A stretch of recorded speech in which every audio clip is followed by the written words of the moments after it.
Welcome to On the Mic with Joe C. I'm super pumped up to introduce my next guest. He's an artist, he's a barber, he's an entrepreneur, and he's my little big brother. I'd like to introduce you to Sergio Betancourt. Woo! Yee! How you doing, glad brother? to be here, brother. I'm glad to be here. I'm so happy that you had me again in this new revamped space. I'm so proud of seeing how far you've come, how this idea that you've never let die, like you've spoken in other episodes, is come full fruition for you. And I'm not surprised, you know, like you have been nothing short of a mentor to me, and it's just what you do. And I'm excited to continue helping fulfill your passions and your ideas. Thank you, brother. Thank you. And just so you guys know, this is the second time that I've had Sergio on a podcast. I gave a shot to starting my podcast a little over a year ago. And Sergio was actually the first guest on that podcast that I started. And so that was a little bit of a journey, right? That didn't continue after that. And like you said, the conversation didn't die. And so now we're here, and I'm super excited to have you back on the show, brother. How's everything? Everything's been good, man. 2024 has seemed to be one of the years that have felt most packed with movement, with change, with opportunity. And I'm like so glad that we're also starting it off doing this, you know? Like this is exactly the energy that I'm looking for, exactly the energy that I remember from you and when we worked together and whatnot. So glad to be here. I'm glad to share what I can to help whoever's listening or just to entertain. For me, the way that I create this podcast is just like that saying, you spray some perfume on yourself, and if some of that perfume happens to get on the people around you, awesome. And at the end of the day, the perfume is for you, right? And so with this podcast, having these conversations, having conversations with people like you, it's really to create as much value as possible for me and you, right? And so we're spraying the perfume on each other. And if anybody listening or watching happens to catch some of that perfume on them, then dude, even better. And at the end of the day, it really is just to do the best we can to create as much value for each other. Right? Absolutely, brother. So one of the things that I did mention is that you are a barber, right? You did work for me for a little bit. And the first question that I really want to kick this off with, just because I have an idea of your journey, is from the beginning. What has your journey of barbering been like? Oh, wow. So at this point, it's actually been 10 years since I picked up the clippers. It's been a little over. And it all started off as a joke. I was at, when I was younger, I was a senior in high school. I had no idea about haircutting. I didn't know what nice haircuts were. I went to an $8 barber in my town, and it was quick, easy. It was just what I knew. It was like what I was comfortable with. And one of my buddies, he was trying to, at the time, tell me to like, oh, dude, why are you here? Just go home. After I had driven across town, spent gas money that we didn't have at the time, you know? I was like, for what? What? I'm here, bro. Come on. He's like, man, I got to go get my haircut. And I knew that him and our other friends had been messing each other up with his father's clippers. I was like, I know you have clippers, bro. I got you. Whatever. And it led to me cutting his hair and really trying my best. It's not the worst haircut. It's not the best, obviously. But something that came out of it was enjoyment and an infatuation that I did not expect to have from that. From that point forward, all my time was spent trying to find any little like tutorial, any type of just like teaching through YouTube. And it was when YouTube still was filmed on potatoes. It was when like the videos didn't exist. There weren't influencer barbers. Barbering wasn't even glamorized. And I was able to muster up like through just different parts, different channels, enough to watch videos every day, rewatch them while I would be doing homework. I would have my phone or my iPod Touch. I would have, while I was eating, I'd be watching tutorials. I didn't even understand the haircuts. I didn't understand any of that. But I was like learning and just like so infatuated without telling anyone. Really quick, just because there's something that I want to get clarity for myself. That first haircut you did, right? You say, hey, like, dude, you got your dad's clippers. I got you. Yep. So what was it about that experience that when you were done, you were like, okay, I want to do this? So at the time, I think it was, it was funny. We were joking around, and this is actually a filmed video that I have. I have the first video of that haircut. And so I just went balls to the walls, shaved whatever number. I think it was like a 2. So what it was I think the problem solving that goes into cutting hair. So I had buzzed him down to like a 2, but he had a comb over type of style. It was just like 2 or 3 up to the part. And what happens with the right side, his hair isn't something long and like flowy where it could just be like a undercut, easy to look good. I remember specifically being like, oh my God, what do I do with this mushroom side sticking out? And it was the clipper over comb that I felt. I literally used that technique not knowing what I was doing. What? And the problem solving was so entertaining. And it was just squared up hairline, all this stuff. But I think that the clipper over comb aspect and seeing like what I was able to like blend and seeing that blend happen, that I was like, oh my God. And I swear up until that point, I didn't care or see anyone's haircuts. I know that haircuts have been going on for however long with fades, tapers, this, that, lineups, the whole 9, but I hadn't seen it. Doing that, literally, it's like a blessing and a curse, because now I can't walk into any room without spotting a bad haircut, a good haircut, a tapered haircut. I started seeing it at rap albums. Drake's "Nothing Was the Same" was a picture of Drake with the sky in the background. The homie had a Nas part and a taper. It was an animated picture, but his taper with his beard lineup, I was tripping, like how obsessed I was, like, oh my God, I want to do that. How do you get it so looking so smooth, buttery, all this stuff? And so I ventured myself into that world, and I didn't even have money at the time to get nice haircuts like that. So I just started providing them. And that really, truly like transformed my life. And I think it was the missing art form that was missing out of my life. Like I had like been doing like sketches, graffiti on like black books, whatever. But at the time, that fulfilled my art desire and my desire to create. Like your self-expression. Yes. Like you were able to express yourself through barbering. And it was something that wasn't glorified. So I kept it kind of low key. I never imagined anything coming out of it. Had I told myself at that age it was going to be what I was doing today, wouldn't have believed it. Nor would I have thought people would have been accepting of it, or I would have been able to do it the way I've done it. Like with the, you've seen like what we've all built, yourself included. It's just it's unreal, and yeah, it really just captured me, man. So going from that, I watched like probably 5 months of videos until I told my homie, I was like, dude, I know how to cut hair. He's like, what? I was like, I have watched every video that has ever existed on barbering. Let me cut your hair. At that point, that had happened the summer of our senior year. Now this homie is in senior year. And one of my closest friends, Bryant, shout out Bryant, lending me his head. I just cut his hair the last week. He championed that because I told him I could do a skin fade. Granted, I could have done a skin fade with the proper equipment. What did his clipper not have? A lever that was tightened. Wow. Every time I pushed the line in, I opened the lever. When I pushed, the lever closed higher and higher. Man, I made this guy look terrible his senior year. And he took it like a champ. Up until I had done it enough and I realized, man, something isn't adding up. Am I terrible at this? I know what it takes. Well, I invested the only money I had into a pair of clippers, and that took me into, whoa, like I actually did this fade now.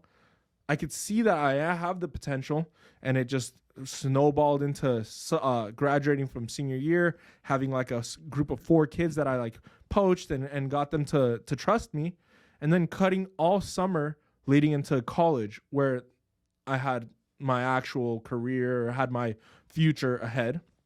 And yeah, I remember going in the college dorm. I went to Cal Poly Pomona, and at the time I was studying finance, real estate, and law. I was like a clutter major of business administration, and I love numbers. I love business. I love all of that aspect of like just grinding, entrepreneurship, and all that. And that was my way in, was going to school, because that's what we've been told to do, and I didn't see any other way. But I was cutting hair on the side, and I would never admit to it, but I started having a little bit more fun. And even though I was doing haircuts at $8, then like maybe $12, it became lucrative. I started missing school to do that. If someone wanted a haircut and I had a class, I would like weigh out the pros and the cons. And at the time, it was kind of a unweighted thing, like make $12 to go to like a class I'm paying X amount of dollars for. But it's what I wanted to do. So I pursued it, cut hair in the 3rd floor dorm bathroom, and it just outgrew me to the point where I had to like start making a decision like, is this something I'm going to take seriously? No, it can't be. I have been conditioned by family or relatives or even just people, friends, whatever. Like, you have to go to school and build up this learning that will take you into the future to have like a profession or whatever. Yes. And that is true for some, for sure. But I just kept it rolling. 2nd year, got an apartment, it was an apartment hosted by the school still across the street. And my room was probably like the size of this room, with an extra like 3rd added to it. And I had my bed, I had a desk, and I bought a little barber chair, and I converted half my apartment room that was carpet into a barbershop, bro. The hair is probably embedded into that carpet to this day. I'm sorry to whoever had got that apartment room following. Yeah. But man, I made it happen. I was cutting hair a lot. Whenever I had free time, I started taking more clients, and it just outgrew itself. I started like voicing that this is something I want to do. I think I'm serious about it. I was still like doing both when I met you. And that led to me. One of my clients actually sent me your information, barber, searching for a barber, whatever. We had that first interaction where you took me to the donut shop, bought me, and man, I still remember, I didn't understand the world of barbering yet either. Like, I was cutting my own hair. I hadn't gone into barbershops like that. So I remember walking into your first barbershop in Covina, man. It hit me in the chest, man. It was like, oh my God, what? There's chairs on each side, busy. There's this guy with dope beard, hair in a bun, just fresh as can be. I was like, oh my God, am I over my head? And you welcomed me open arms. And I think me showing you how serious I was and showing you the videos that I had recorded previously to skip the demo part of the interview, I think you saw in me something that I almost didn't believe in myself, but I knew I had to shoot for. And it started my career as a barber in a shop. And yeah, man, that changed my life. I really thank you for that. And it's been a stepping stone taller than most of them, you know, and like forever grateful. But yeah, that is one thing I really want to get curious about with you, because I do recall that when you came in, we were at the donut shop. Usually, the way it works at the barber shop is I have the barbers do like a demo haircut before getting on the floor, just to kind of see where you guys' skills at. And so Sergio actually showed me YouTube videos, like tutorial videos he created out of my mom's living room. Yeah, and so. What was that like, right? Like, you had never worked in a shop, yet you were already uploading tutorial videos, like how-to videos on YouTube. I just had a passion in it, and I wanted to film it, especially because the content on the internet wasn't there yet. It really wasn't advanced to like what we see today with like in-depth 4K videos, like all that stuff. So I did that, and sadly, I actually stopped doing that when I got into the barbershop, because the old school environments of it was just a different time. You're not going to pull up ring light camera. As the new guy, I was the youngest one by far. I was like the college student, the partier, this, that. It was hard, so I stopped it. And that's one thing, just be true to yourself. I kind of wish I would have continued that avenue. But yeah, I decided to do that. Jumping into the barbershop, it was a shock because I didn't know etiquette. I didn't know what was... Man, I remember I pulled up and I was like, no shame. Someone would walk in. Oh, what's up, man? I got you right here. And And I remember that first day I cashed out as a youngin'. Like, I killed it. I don't remember how many haircuts I did. And someone, it was Blade.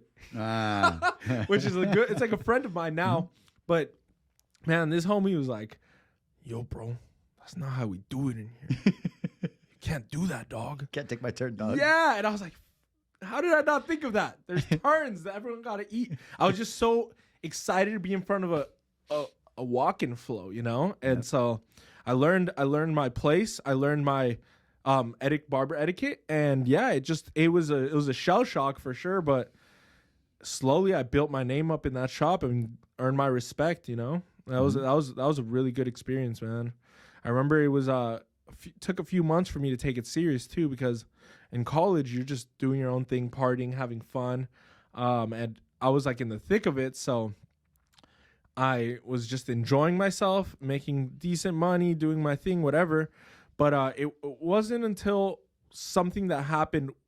You actually hosted this Barber of the Month, where it was like based off of revenue earned, and it was an opportunity for everyone to possibly make a little bit more. Get a bonus. Yeah, it was a bonus. And I mean, I just wasn't putting in the amount of hours that I should have, that would have required to beat the industry leaders or like the people in the shop with like 20 years of experience, same city, all this stuff. So I was just like, whatever. But I was confident in my ability to know numbers and know that at the end of the day, if you sit down, and I think you talked about this with Ish, if you sit down, write down your goals, there's a finite amount. You could reach that if you're calculated. And I opened my big old mouth. I was like, oh, I could do it. Everyone's like, shut up, you little ass kid, blah, blah. And around that time, it was when I was about to go into, it was like towards the middle, or I can't remember, maybe the middle of the third year of college. And at that point, I wasn't giving college the attention that it should have had. And I just didn't know how to divide myself between having fun, working, and school.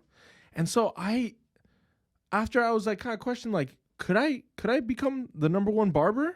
It hadn't been done in 14, 15 months. It was like a crazy streak. And everyone's like, it just can't happen. It was like accepted. You can't beat that guy. Yeah, it was just accepted. Yeah, dude, Hector's a G, man. Yeah. One of the most OG. Hey, shout out Hector. He's one of the most OG barbers in the game. Clipper over comb crazy, freehand crazy. The man had clients without stop. He would have full sections sitting for him. It was impressive. It was something I honestly looked up to. But at the same time, friendly competition, I was like, I kind of want to give him my shot. Hearing self-doubt, that's something that fuels me sometimes, you know? And I think I was 20 at the time. I was like, man, no, I'm going to do this. So I took the numbers that we all would get. I knew how many haircuts it had to be. And I just started calculating, all right, I guess I'm going to have to show up 7 in the morning. And leave at like midnight. Sit my ass there, 15-hour days. But that was the beauty of you. You build opportunity. It's for the people to take. If you want it, you can get it. And that's something that people might take for granted. Not many industries could you work unlimitedly, you know? You gave us all the access, and that's an amazing thing that you did. And so, yeah, I remember, bro, I told my mom, I was like, all right, every day, 6 days a week. And I remember just keeping tabs of like what I was making sure I was good.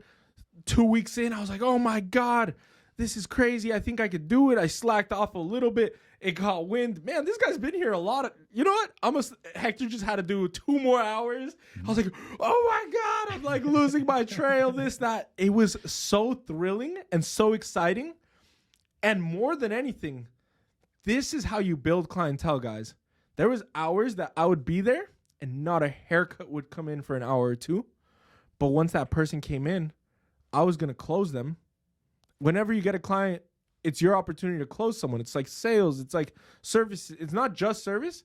It's sales. It's selling yourself. It's selling who you are and what you could do for them. So, yeah, that month was insane. I remember the last day I worked, and I worked 7 in the morning till 1:20-ish, and it was neck and neck between Hector and I just remember 10 o'clock was showing up. I was like, all right. And then he stayed. I was like, oh my God, this is the first time I've ever seen Hector not have to work a normal schedule. Like, he was like, I'm gonna stay. He had other clients, and bro, it was thrilling, exciting. It was just like, he had a client come in, I had a client come in. I remember it was like 11 o'clock came. He had done a few more haircuts, and then he's like, look at me. He's like, you got more? I was like, I got a few more.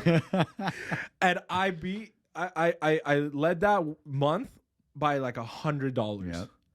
By $100, by nothing, by nothing, bro. And I remember that night, it was like, I didn't even go home to rest. I think I went home to party. Like, I need a fucking break. I like remember I was living with a bunch of friends, and they knew the mission I was on. Mm-hmm. And I just remember we went hard. The next day, there's like a cookout that you just are having, and then I pulled up. You gave me my bonus. He gave me the respect, which I was like nervous for, because it was like, it's so obvious how much more I had to work, but he respected it, you know? Yep. Straight on, like same hours, maybe not. But the beauty of it is it's anything goes in that competition, you know? So he gave me respect, and that meant the world to me, seeing like just I was able to accomplish that. I think I was able to accomplish it like 2 months later again, but it broke a barrier I think that people might have had in their mind. And for me, myself, like this mental ceiling of what is possible in barbering. And that is what took me into fully committing myself.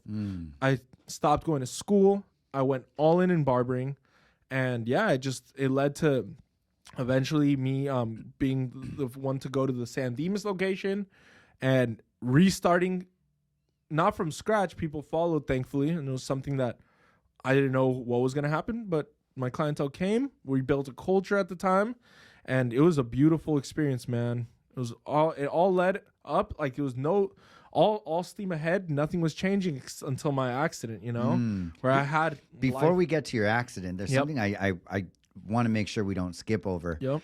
Because I know a little bit about your parents and their upbringing, and you know they immigrated from Colombia to the United States, and I get that sometimes with immigrant parents, the mindset is different. It's crazy, right? The mindset is different, and I think a lot of the times with immigrant parents, they think the answer for all of us, which you know for some it is, but they think the answer for their children is school. Education, like you got to get a diploma, you got to get a certificate, you got to get your master's or whatever, right?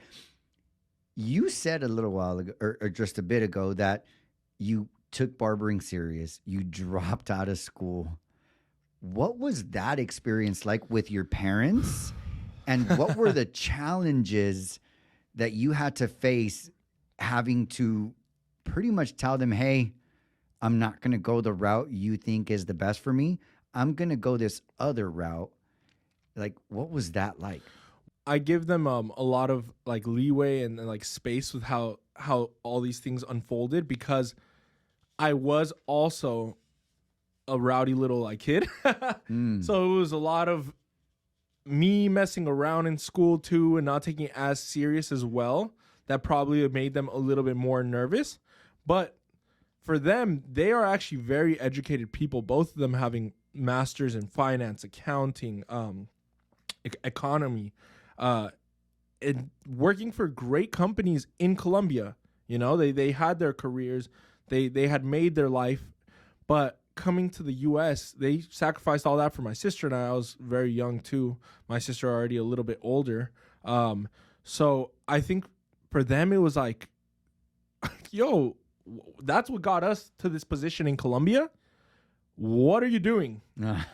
And I give them leeway too with it being a different time. My parents are in their 60s, so it's just we weren't as socialized, like in terms of connection.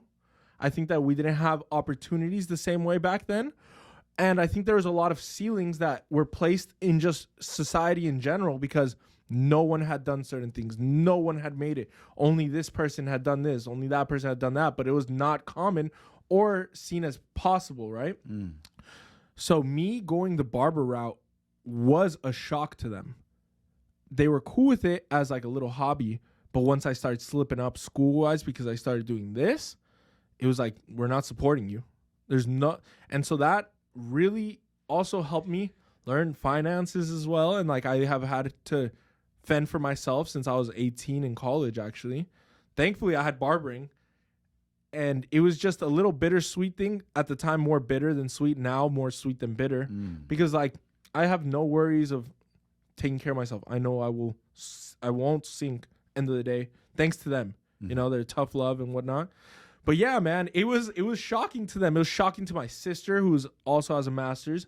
And I remember my sophomore year, it was just like I had a punk attitude.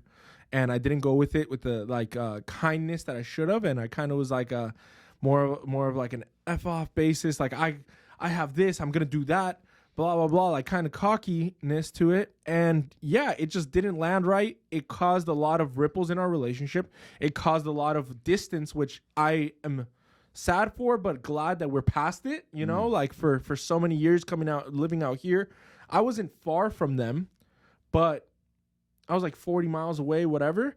But I would see them as if they lived far, like where they do now in Florida, in Colombia, you know? It was like that. And I was like, why was I doing that? And I think it was just like a slight bit of resentment, a slight bit of just immaturity. And yeah, it was tough, man. But what I will say to anyone doing something that isn't what is expected of them, to anyone that's venturing into something that might not seem like the conventional route, it's not easy, but do it if it's what you feel like doing it, because it's your life. You have to, even if you fail, even if it takes you a few tries, do it, because end of the day, they're not the ones that are going to be paying your bills. They're not going to be the ones doing this. And just patch up things along the way. You know, and that's what I've done. Now, bro, it's such a blessing. Like in the past, when we'd be in like visiting Colombia, for example, the kind of shyness and like embarrassment of like talking about barbering or like telling other people, oh, but he's studying though. He's gonna be this. He's gonna study that. I would see it was just kind of like an added on layer of like I guess social protection. They wanted to uphold it because it wasn't guaranteed. I hadn't gone to levels that I have now, but I will say I have made a believer of both my parents, of my sister, my parents, and I love them because of the support they give me. I prove to them what is capable, and now, dude, they be pushing me. They be wow. And that is somewhere I didn't know I would get to eventually, and that's why I'm telling anyone. There's going to be a little like roadblocks, a little speed bumps, but you're going to get past that point. And if you are really about it and you put in that work, your results will be undeniable, you know? And that, forever grateful, man.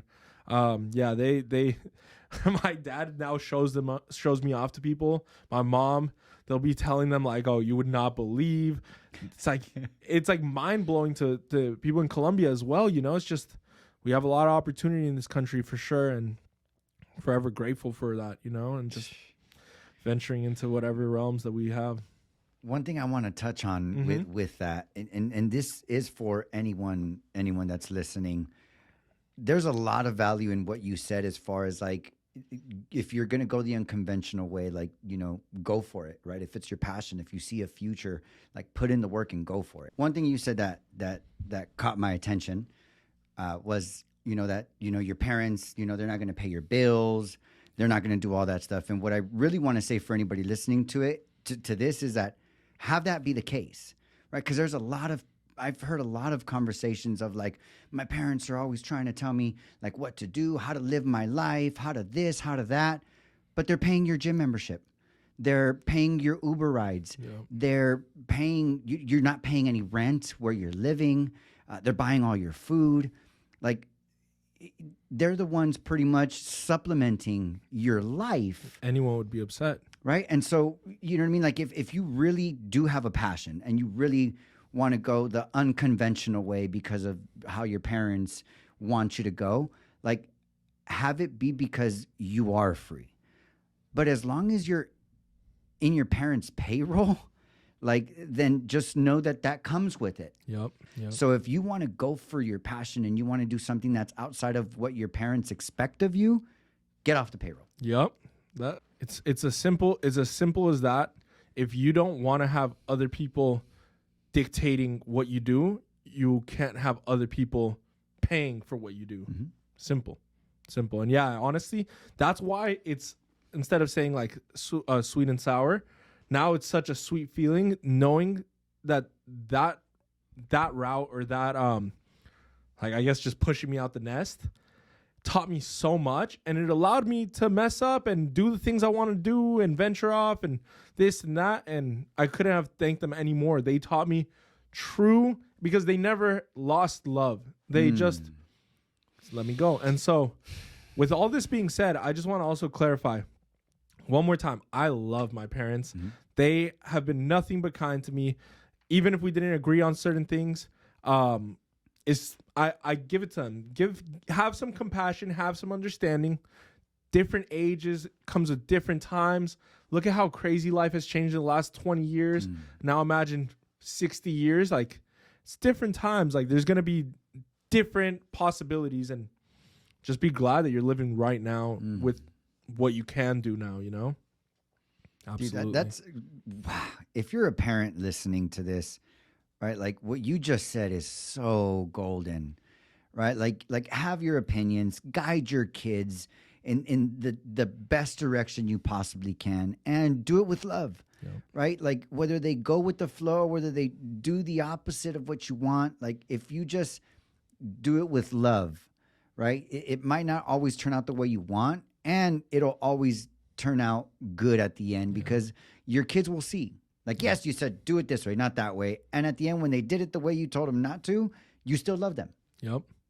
Absolutely, man. That's awesome. I think that actually it triggers something that I saw, and now I hold dear to myself, and something I would want to share with everyone is like, all those situations that had me feeling bitter and distant for a little while, I'm past that, and I'm so grateful, and I hope other people can forgive or move on from that, because if you think about it, if we have our parents and they live far away, and you only see them on holidays here and there, let's say 2 days every time you see them, 3 days every time you see them, and you see them 3 times a year, that's 6 days in the year. Let's say they have 20, like whatever average 20 years. Life, yeah, 20 years. Left.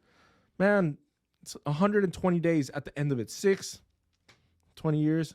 Yep. It's rough. 6 days a year for 20 years. That's 120 days. That's not even half a year. Mm-hmm. Wow. Seeing it in that perspective, right? Like, it's gut-wrenching almost.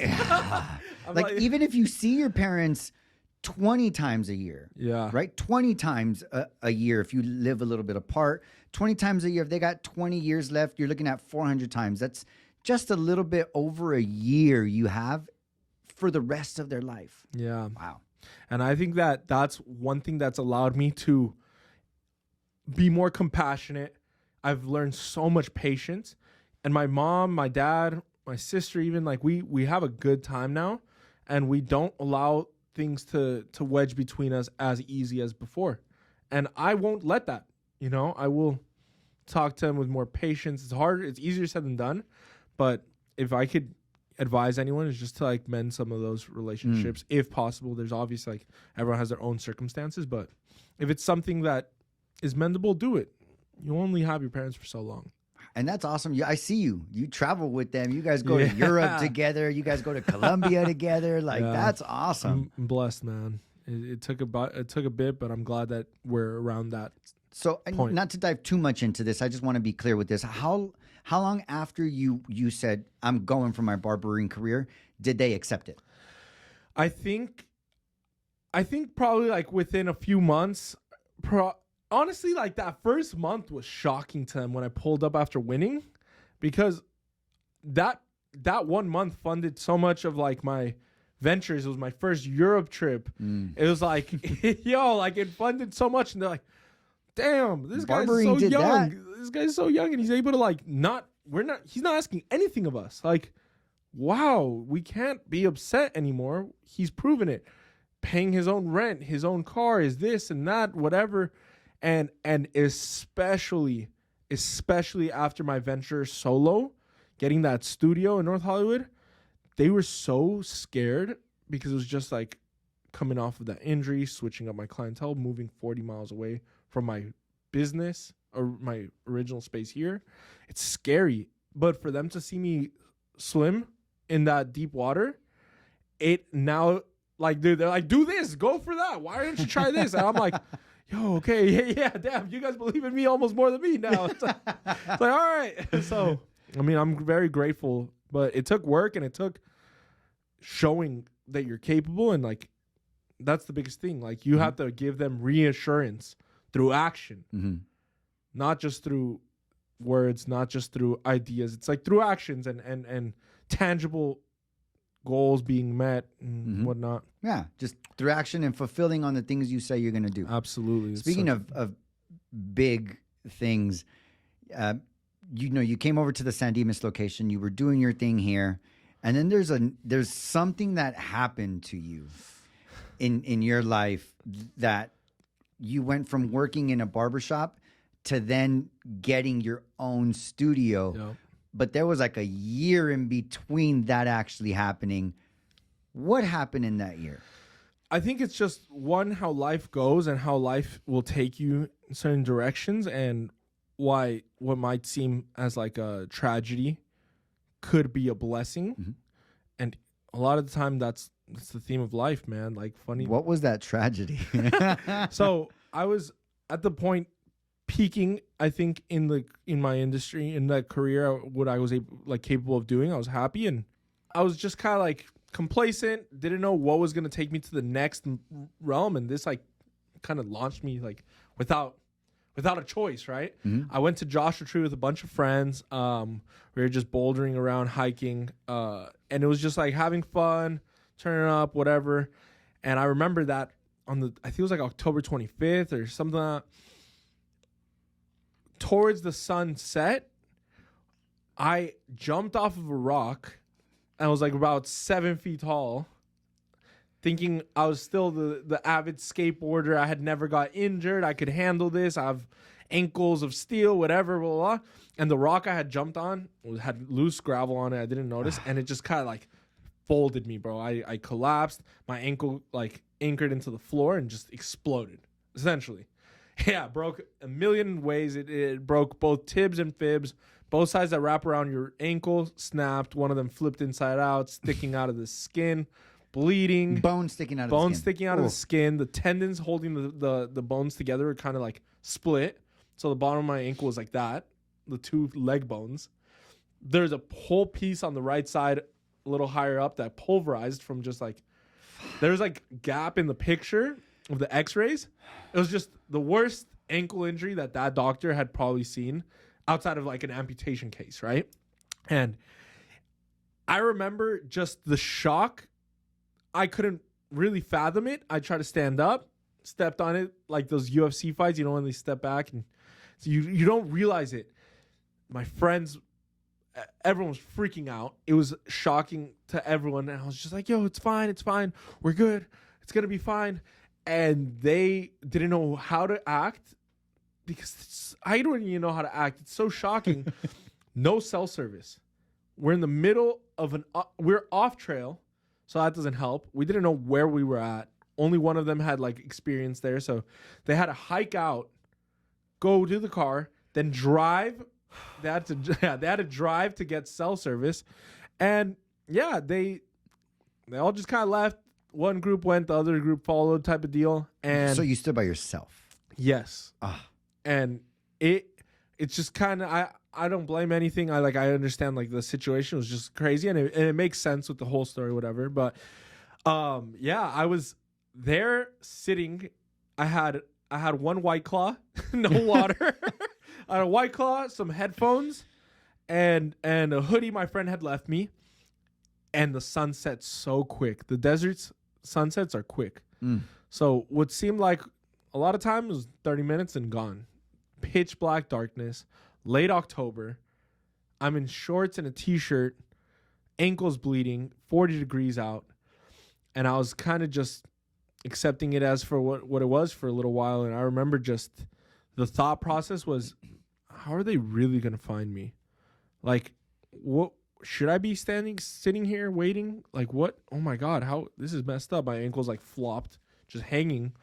And I remember just hearing noises in the bushes, little like snapping of twigs, little movements of rustling and all that. I was like, all right, no, this is not how it's going to go. I don't even think that anyone could hear me because I was in between a valley. I was like, there's no way someone could hear me past these rocks. And I would scream for help as loud as I could because it's panic, you know? So I ended up wrapping my ankle up into the hoodie, creating a splint, tightening it as tight as I could. And I first tried to crawl forward and I tapped my toes on the floor and it just like sent this shock that just like laid me out. Heavy breathing. I was just like, fuck, man. Yeah, I need to figure out a better way. And I just resorted to climbing backwards. I crawled for like 2-ish hours and try to get onto higher ground where I could project my voice. And I knew that I wasn't going to like die because I wasn't going to let myself.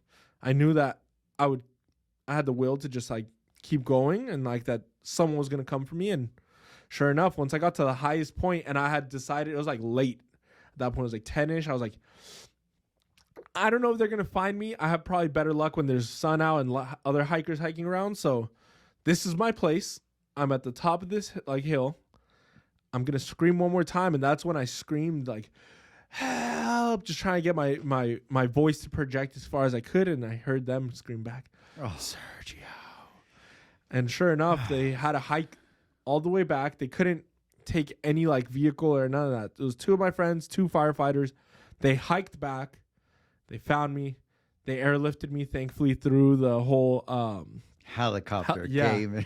Yeah, through like the National Park Service. Like if you ever hurt at a national park, it's part of their funding, so you don't have to pay for it. But okay. Yeah, good to know. Oh, right? That's good to know. Yeah, so I was like, all right, well, you know what? If it's free, I'm down. Let's go, right? Let's go. Lift me up, They baby. got me out of there. Surgery 6 hours later, like quick. They were tripping because they're like, oh my God, this is open wound, like compound fractures. The danger is infection, which leads to amputation. And so it was this very severe situation, man. I didn't understand the severity of it because I had a trip to Europe with my family planned for like 11 days later. And coming out of the surgery, I was looking at my doctor. I was like, all right, so how's this going to work with Europe? Like, am I going to be able to go on crutches? And he looked at me. He's like, you're not going to get out of bed for a while because it was so much trauma. They had to do so much rebuilding. I still have limited range of mobility. I have 2 plates, one this long, the other one like this, like supporting my ankle, and 11 screws. So it's like it's a lot of work, and it was a lot of recovery, man. I remember you came and saw me. Thank you for everything you've ever done for me, man. Like everyone supported me at the time, and I was able to like push through about 2. All right, so that happened late October. I didn't work November. I didn't work December.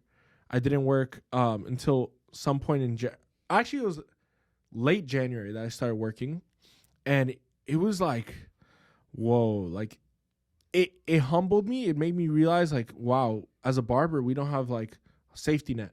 We don't have. So thankfully, I had been smart about saving. I had help from family, friends, and it got me through that tough time. But I also couldn't walk properly. I couldn't drive. I couldn't pump my foot for months and months.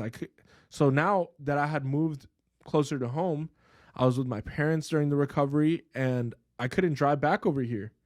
And it was like a shell shock. I was like, wow, 40 miles away, like who's going to follow me over there? I had to restart my whole business, not out of choice, but out of necessity in Burbank.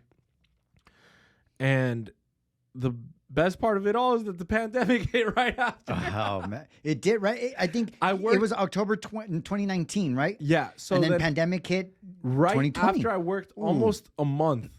So I built up my clientele with like the techniques that I had here. I built up a clientele, like a small one out of that city.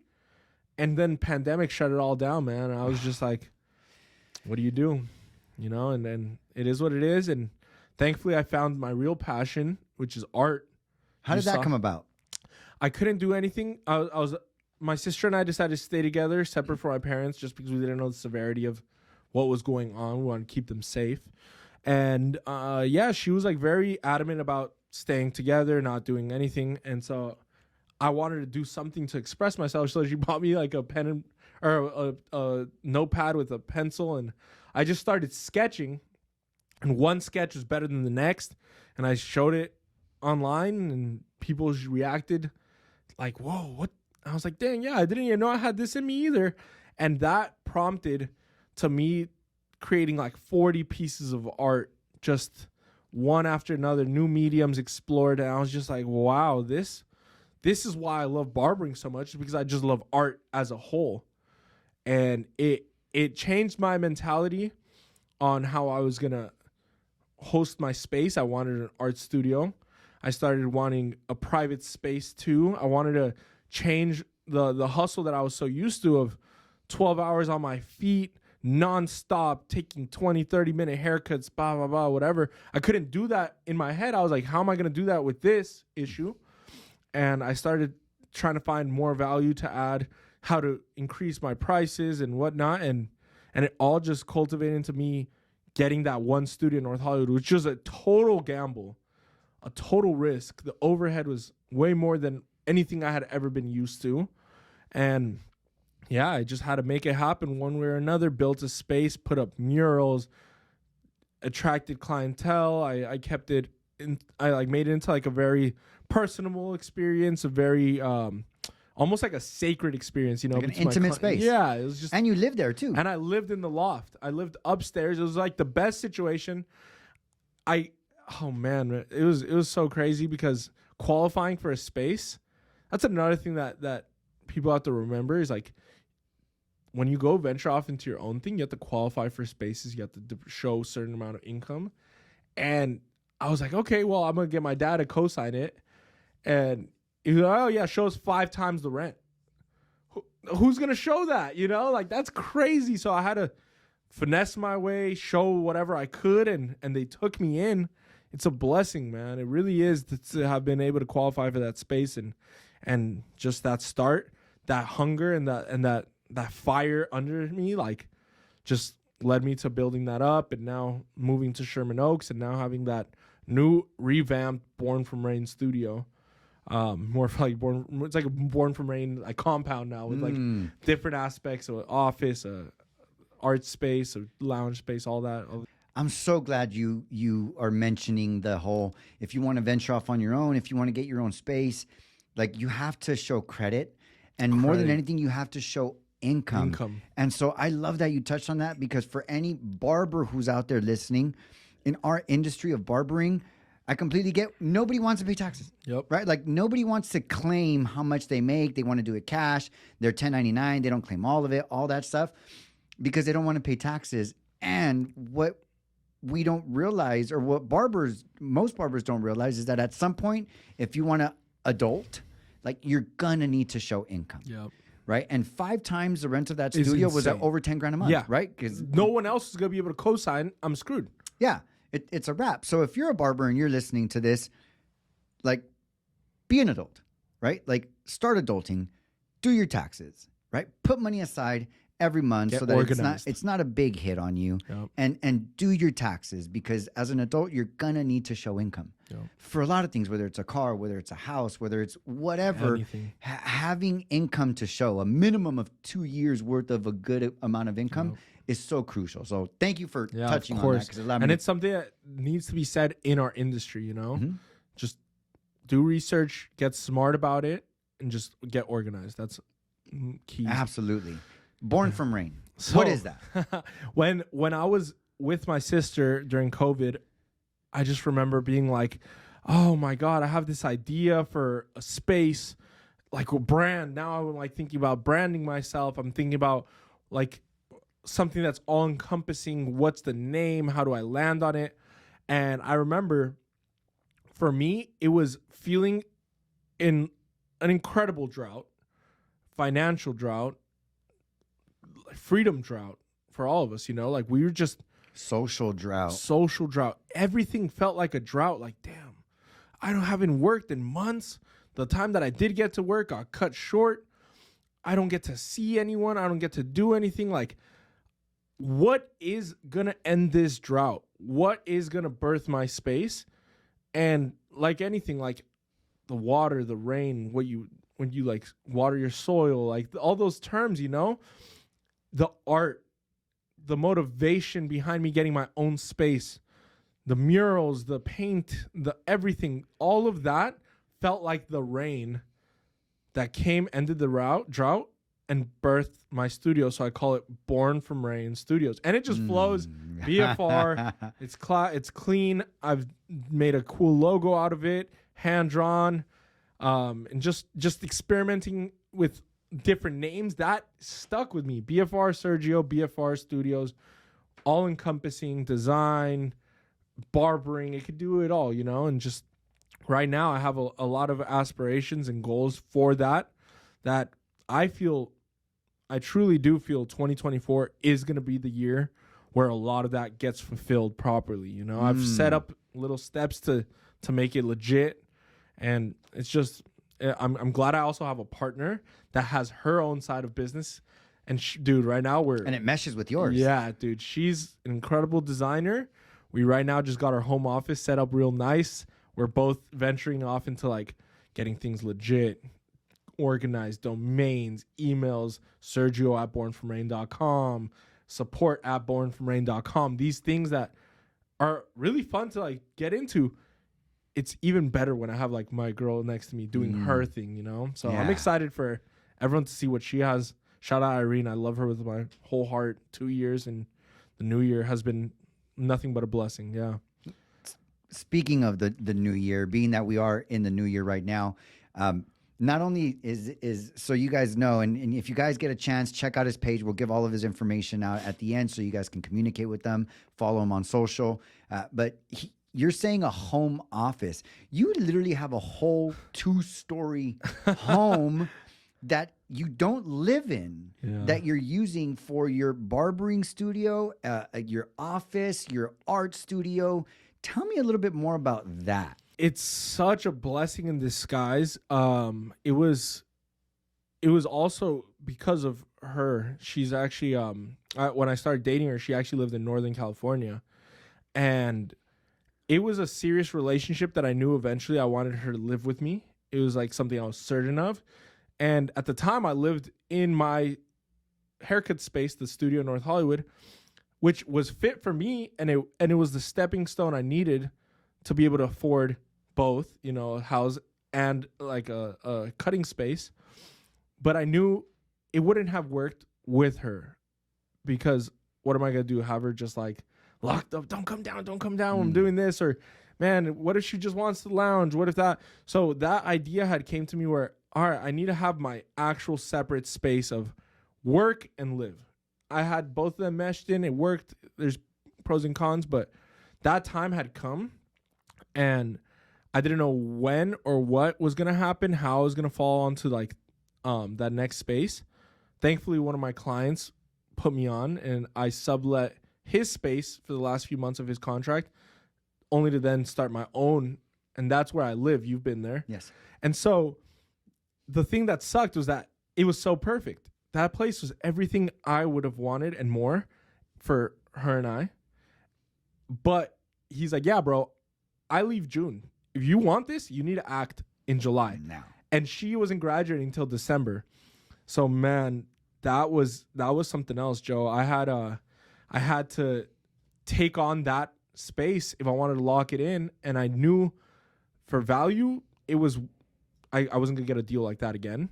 So I took on that space from July through December alone. And I had my barber studio alone. And man, that was one of the like most difficult, trying times. All of a sudden, like in Los Angeles, affording that was like no one's. Why would you do that? People were like, my parents, as much as they support me, they're like, what the hell, man? Yeah, right. One thing after another. Yeah, they're like, we just said, all right, you know what, the studio, fine, do it. We're scared, and now you're doubling. Like, what are you doing? So I think that really allowed me to get acclimated with overhead and being responsible and financially like organized. But the beauty of it is that once I got comfortable doing that, the next door space, which was that house, was going to be rented out. And I thought about it. I was like, she already had, the landlord has me as a tenant. Why not keep me as the only tenant? Less wear and tear on her house. It's not lived in by a full family, by a group of college students, by whatever. She knows what my values are, how I handle my business. I pay rent early, this and that. So I gave it a shot. I shot it like, let me take this for the price of my studio. And bro, I feel like I won the lottery.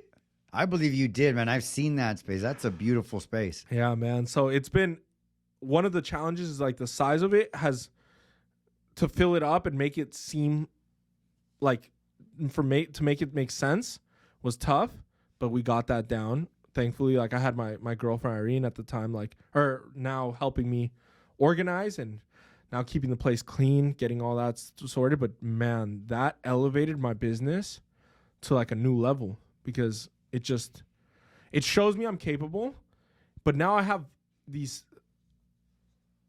blocks in place for what I want to do in the future, which is like kind of working backwards, you know. Usually you start a business and then you build up. Now I have the space for the business. Now I have to actually build the business, the new ventures I go on, you know. But it's been a blessing, man. I'm very excited to keep showing what goes on in there, how it works for us, and just document it. One thing I'm really curious about with all of this that you're saying, because these are some big ass projects you got going on. How do you manage your finances? Because one, as a barber, two, as an entrepreneur, and three, as an artist, right? All of those things, you don't get a paycheck, right? Nobody withholds taxes. You don't have like a consistent monthly income that you say like, okay, I make this much every week, every month. This is how much I put aside.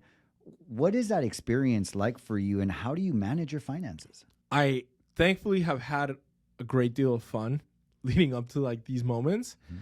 So even though when I was younger and more reckless with my money, especially like being like a barber where you get paid daily, I've fucked off a lot of money, bro. So better then than now when I have actual like overhead responsibilities like that. So now I'm able to sacrifice. I'm able to not to go to every festival, every this, every that, go out. And it's just a lot about making time for what's important and putting value on like what really matters to me right now. And this space really matters to me. So I have no problem with sacrificing certain things for it, you know? So I think one of the big ones is not eating out as much. That consumes a lot of our money, man. Like I was told by someone that one of the biggest ways to deter inflation is cutting eating out. Because that has skyrocketed, you know? So I've gotten better at that. I'm like very savvy with my girlfriend on cooking at home when we have a chance, making our breakfast, making our coffee at home. That's helped. I think putting it out on paper as well, and like especially before signing on something, like seeing what you have saved for rainy days, especially as a barber, building up funds for that, building up great credit. So you could use credit to your advantage, making sure you're not spending money and not having something come out of it. Like some of the travel I have done is through travel cards playing the points game. That's like a whole world that I ventured off. Thankfully, I have some clients that are just G's at that. And so now I know how to use money to get me other things, travel, hotel, whatever. So that helps. And just learning how to have fun with what you have, so you don't go drink or do this, that. Just using the space, you know? And I actually haven't felt like I've accomplished or I haven't used space to the best of its abilities. So I'm only more excited to see what like getting really like focused 2024 will do for that, you know? And yeah. Speaking of 2024, what was your experience of 2023, and what is going to be different for you in 2024? What are you most looking forward to in 2024? Always in the past, I've been about my word. I like to say something and do it, even if it takes a little bit of time. Like just saying it and doing it finishing a project, making a project happen. And in 2023, man, I'll be honest with you, it didn't hit the same. People will like tell me like, bro, you moved spaces, you moved in with your girlfriend, you've done this, you've implemented that. And that's like the stuff that I'll tell myself too. But end of the day, I have ambitions that were not met. And I think more recently, like hearing a phrase of researching the thing isn't doing the thing. Telling people that you're going to do the thing isn't doing the thing. Imagining a life after doing the thing isn't doing the thing, whatever, blah, blah, blah. I didn't do the thing, which is really build my brand, Born from Rain, put my art out there the way I wanted to. And even just like getting new clients, like I know I haven't maxed out my ability in all these realms of like that I'm so passionate about. And so I think 2023 with its challenges and like different like things that I had to overcome, I never truly did the thing. 2022, I would say I did. 2021, I would say I did, 2023, although I might have accomplished a lot like in other people's eyes and I have to be kinder to myself, I think I'm ready in 2024. I've built that through verbalizing it. I've also, by not doing the thing in 2023, did the other things that kind of built an office, built a space to properly finally make my art the way I want to make my art, brand myself, put it out there the way I want to do it. So I think 2024 is more about actions and like the core actions, like not the support actions, like the actual things that I've been longing for, I plan on doing.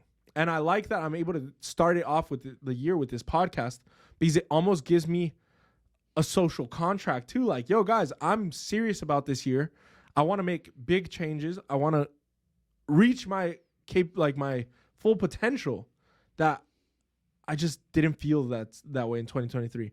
At the same time, I feel like I had like a weird like self like deprecating like way of talking to myself, which now I'm realizing like, yo, that also isn't going to help.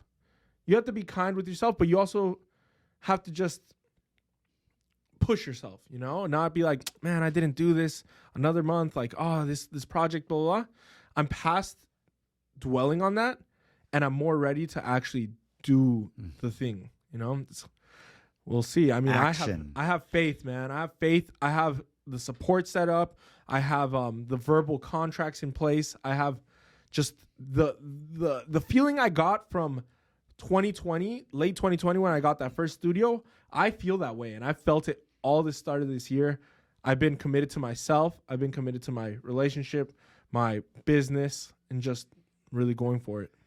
That's awesome. What I'm hearing is 2024 is going to be the year of action. Yes, sir. Right? And anybody listening to this that knows Sergio personally, you guys heard it here. 2024 is his year. Yeah. So if you guys don't see him posting up his art, if you guys don't see him really fulfilling on the things he's doing, if you're a client, you see him often, remind him. Yeah, tell me. Right? Tell him. Like, hey, I haven't seen you post your art. Hey, I haven't, right? Like let's support him along with supporting all of the people in our immediate environments. Absolutely. In being their word. There's some people might see it like, oh, I don't want to bug them. I don't want, right? But no, like supporting somebody and being their word is the ultimate, no matter how they feel about it. But if you can support somebody and being their word, showing them like, dude, your word matters. Yep. Right. I'm not trying to force you to do anything.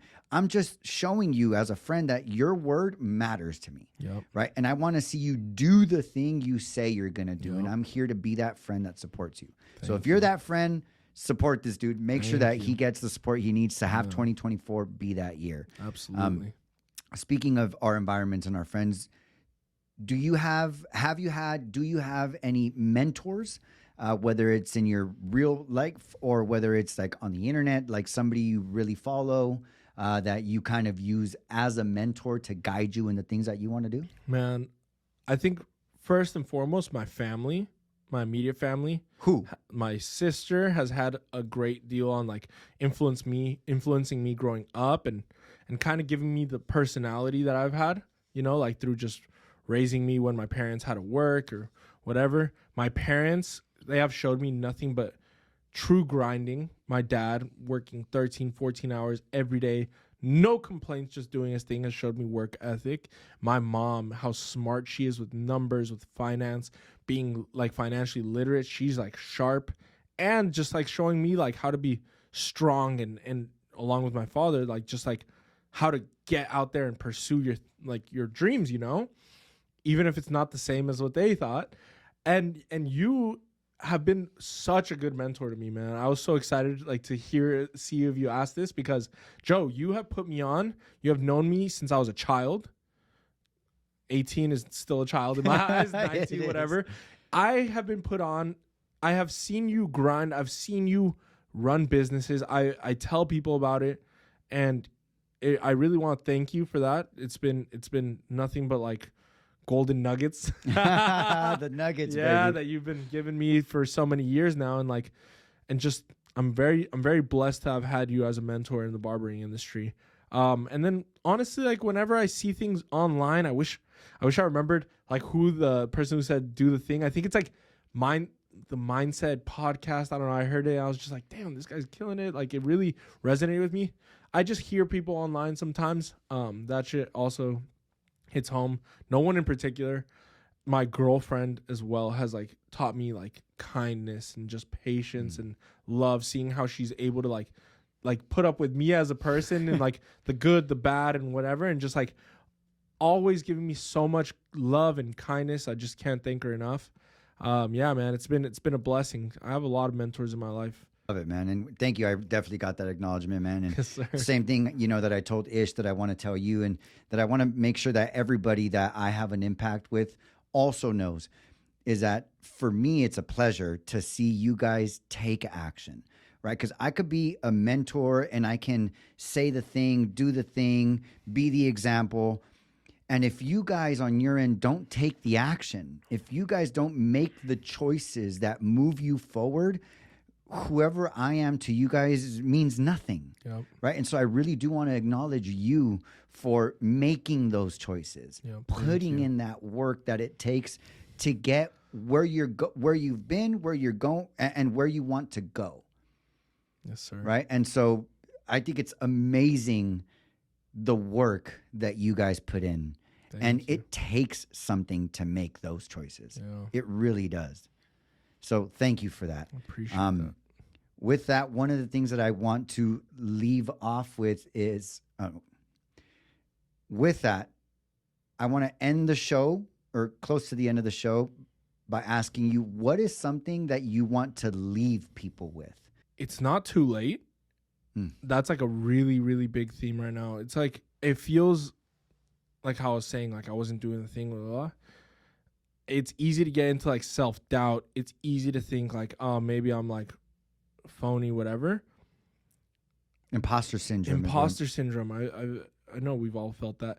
And I think it's important to know it's never too late, man. Like there's people who start way later in life and become the biggest shit. And like you shouldn't stop yourself from trying, you know? And I think all it takes is like a serious conversation with yourself, realizing like, hey, even if life is good, if I'm only performing at 50% of like what I'm capable of, just try, just give it a go. You never know what could happen.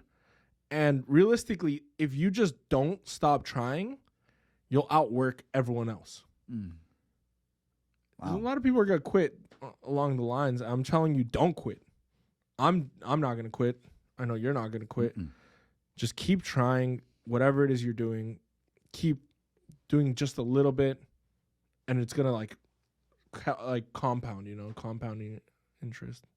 So yeah, I think just it's never too late. It's never too late. Yep. Never too late. Yes, sir. Well, Sergio, it was a pleasure, brother. It's always a pleasure being with you. Thank you, brother. If you could just share with whoever's listening a little bit about where they can follow you on social, how they can get in communication with you for anything. Perfect. And yeah, if you could just let everybody know. So I'm on Instagram as BFR Sergio and as BFR Studios. That's my barber page. I have my links to book on there. And then personal page, I will be sharing my art. Right now I'm kind of having like a little revamp on how I'm gonna roll out all these things. So it might be switching here and there, but for now, that's where you can find me. And Instagram. Yep. Okay, Instagram at BFR Sergio. You Yes, said correct. sir. Awesome. And are you taking new clients As right of now? I think I am. I think I'm ready to experiment with like opening up my books and just like seeing how it goes, you know? Okay, and you said they could book through your Instagram for a Yes. haircut, correct? And where are you located? I'm located in Sherman Oaks. In Sherman Oaks. Awesome. sir. So if anybody's near the Sherman Oaks area, go to BFR Sergio or BFR Studio on Instagram. You guys can book directly on there to get your haircut with Sergio. And get in contact with this guy. Follow his journey. Follow his story. He's got some amazing videos that your friend produces for you, right? He's done some amazing art. You've done art in Venice. Yep. You've done art in all of the studios that you've had so far. And so be sure to check him out wherever you can find him. In this case, it'd be Instagram, correct? Yes, sir. Awesome. Well, with that said, guys, I just want to give a big thanks to the original Clip Joint Barbershop. It's not only the official sponsor, but it's the only sponsor that we have for this show. Like I always like to say, it's not only funding this podcast, it's also funding my life. Yes, sir. Right? So ogclipjoint.com. We have 2 locations, one in the city of Covina, one in the city of San Dimas. Just go ahead and go to our website, hit book an appointment now, choose the location you want to go to, choose your barber you want to go with, choose a service you want. It's at no extra cost, whether you walk in or you make an appointment online. We don't have any appointment fees. So make sure to go to ogclipjoint.com, and we'll be seeing you guys at the shop. Sergio, always a pleasure, brother. Awesome. Thank you, sir. baby. Love you. Always love you, brother. Keep doing it. Thank I'm you. excited to have another episode December of 2024 Ooh, yeah, to I'm see down. where you're at Absolutely. from today Sounds to good then. to me. So, guys, stay tuned for that. That's going to be coming in December 2024. Let's all look forward to a great year. sir. As always, guys, stay blessed. Smile every chance you get. Tune in, and I love y'all. Peace. Absolutely. Peace.